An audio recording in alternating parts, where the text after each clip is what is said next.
Hello guys, അസ്സാം വലൈക്കും. Welcome back to my channel. അപ്പോൾ നമ്മൾ ഇന്ന് ട്രൈ ചെയ്യാൻ പോകുന്നത് ഒരു വെറൈറ്റി ആയിട്ടുള്ള ഒരു ചെമ്മീൻ റോസ്റ്റാണ് കേട്ടോ.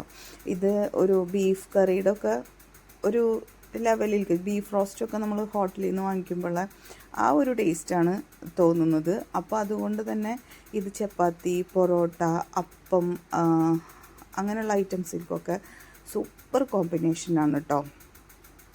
അപ്പോൾ 4 കിലോ ചെമ്മീൻ ഞാൻ വാങ്ങിച്ചു വെച്ചത് ഇന്നത്തോടെ തീർന്നു കേട്ടോ. അപ്പോൾ ഇന്ന് ചെമ്മീൻ്റെ ലാസ്റ്റ് റെസിപ്പിയാണ്. ഇനി അടുത്തത് ഉണ്ടാക്കണമെങ്കിൽ നമുക്ക് പുതിയ ചെമ്മീൻ വാങ്ങിച്ചിട്ട് വേണം കേട്ടോ. അപ്പോൾ ഓക്കെ, നമുക്ക് റെസിപ്പിയിലേക്ക് കടക്കാം. ആദ്യം തന്നെ മാരിനേറ്റ് ചെയ്ത് വെച്ചിട്ടുള്ള ചെമ്മീൻ നമ്മളെടുത്തിട്ട് നല്ല ചൂടുള്ള വെളിച്ചെണ്ണയിൽ വറുത്ത് കോരിയെടുക്കാം കേട്ടോ. മഞ്ഞൾപ്പൊടി, ഉപ്പ്, മുളക് പൊടി ഇത് മാത്രമേ അതിൽ ചേർത്തിട്ടുള്ളൂ. അത് അങ്ങനെ ആക്കിയിട്ട് ഫ്രിഡ്ജിൽ വെച്ചിട്ടുണ്ടായിരുന്നതാണ്. അപ്പോൾ അതിങ്ങനെ ഇടക്കിടക്കെടുത്ത് ഇങ്ങനെ പൊരിക്കുന്നു കേട്ടോ, അത്രേ ഉള്ളൂ. അപ്പോൾ ഇനി നമുക്ക് വേണ്ടത് നന്നായി ഇങ്ങനെ സ്ലൈസ് ചെയ്തിട്ടുള്ള സവോളയാണ് കേട്ടോ. ഇനി വേണ്ടത് അത് ഇതേ വെളിച്ചെണ്ണയിലിട്ടിട്ട് അങ്ങോട്ട് റോസ്റ്റ് ചെയ്തെടുക്കാം കേട്ടോ. അധികം ഇങ്ങനെ മുരിയൊന്നും വേണ്ട, ചെറുതായിട്ടിങ്ങനെ ഗോൾഡൻ കളർ വരുമ്പോൾ നമുക്ക്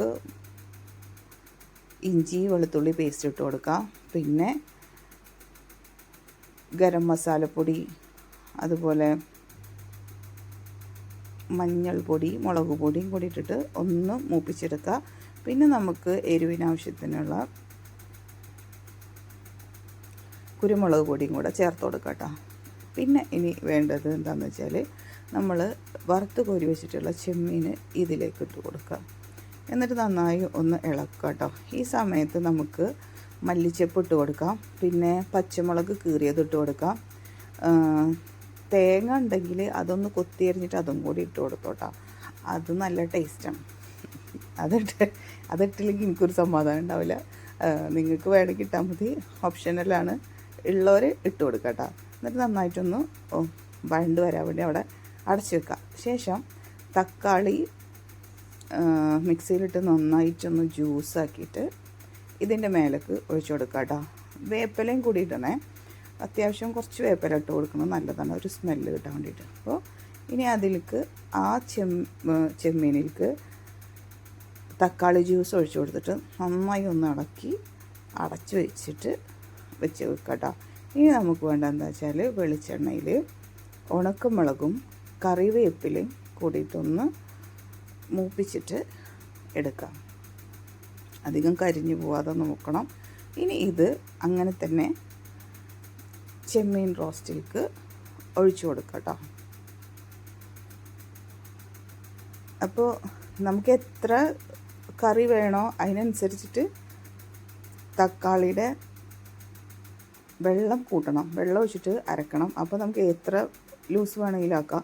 ഞാനാണെങ്കിൽ നല്ല തിക്കായിട്ടുള്ളൊരു ഗ്രേവി ആയിട്ടാണ് എടുത്തിട്ടുള്ളത്. അപ്പോൾ എനിക്ക് ഇത്രയും മതി. ഞാൻ തക്കാളിയിൽ വെള്ളം ഒഴിച്ചിട്ടില്ല കേട്ടോ. നിങ്ങൾക്ക് വേണമെങ്കിൽ വെള്ളം ഒഴിച്ചിട്ട് അടിക്കാം. അതല്ലെങ്കിൽ ഒരു തക്കാളി എടുത്ത് കൊടുത്ത് 2 തക്കാളി എടുത്തിട്ട് ഇതിൻ്റെ കറിയുടെ അളവ് കൂട്ടിയെടുക്കുക. അടിപൊളി ടേസ്റ്റാണ്, ഒരു രക്ഷയില്ലാത്ത ഐറ്റമാണ്. Super combination with pathiri. Okay, അപ്പോൾ എല്ലാവരും ലൈക്ക് ചെയ്യാനും ഷെയർ ചെയ്യാനും സബ്സ്ക്രൈബ് ചെയ്യാനും മറക്കരുത്. അപ്പോൾ അത്രയുള്ളൂ. വീണ്ടും ഒരു റെസിപ്പിയിൽ കാണുന്നത് വരേക്കും ബൈ ബൈ.